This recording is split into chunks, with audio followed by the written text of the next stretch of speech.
maaliif beektaa? Kalees arraas diinni amantii fi kutaadhaan nu qoodee waan waggaa 150 nu gabroonfachaa tureef jecha hayyoota keenya warreen gurguddaa nu dura darban irraa barachuu qabna. Nu amantiif hin baane nu tokkummaa Oromoo bilisoomsuu baane jedhanii qabriin isaanii takka taate jechuudha. Fakkeenyaaf dhaloonni qubee irraa barachaa jiru kanarraa baratanii tokkummaan keenya akka itti fufu fuula duratti illee inshaallahu ta'ala yoo rabbi nuuf laaffisi Oromoon akka bilisoomtu abdii qabna. Biyya keenya irratti akka abdii abbaa taanuu abdii qabna. Baga ayyaana goototaa eebla 15 geessan jechuu barbaada. Warreen carraa kan argattanii lubbuudhaan har'a geessan gootonni Oromoo gurguddoon fakkeenyaa fi namoota baay'eetu jira. Warreen akka Janannaar Raggaa Torobaa fa'aadha. Rabbiin carraasii tolchee ayyaana bara 2021 biyya Ijiptii Kaayirootti kabajee turte. Har'a garuu rabbi carraasii tolchee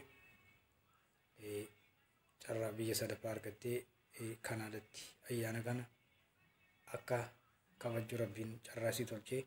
Warreen akkanaafaatu jira. Namoonni jajjabaan kitaabni seenaa warreen kitaaba seenaa warra miilaan deeman jechuudha. Warreen akkanaa kun warreeta gurguddaa seenaan hin daganne jechuudha. Warra lubbuun jiran jechuudha. Warra kana kunuunfachuu qabna.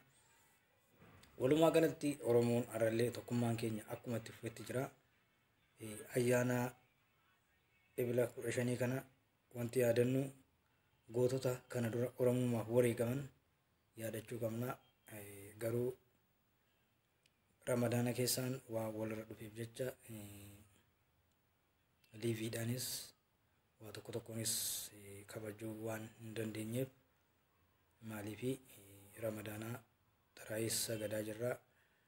Waa tokko garuu Oromummaa keenya hin dhiifnu. Akka dhuunfaatti yoo rabbiin haala nu mijeesse hin kabajna inshaallahu ta'ala. Galatoomaa isiniin jaa. Assalamu alaikum warahmatullahi wabarakatuh. Ramadaan kun Ramadaana taqabbalamaa, du'aa taqabbalamtuu, salaata taqabbalamaa akka taatu abdii qaba. Galatoomaa ulfaadhaadha. Ramadaana illee dhiifama naaf godhaadha. Wanta asirratti na baasee naasisee waa Oromummaatiin isiniin jaa. Naaf galatoomaa ulfaadhaadha. Assalamu alaikum warahmatullahi wabarakatuh isiniin jaa. Jajjabaadhaa gadaa bilisummaati.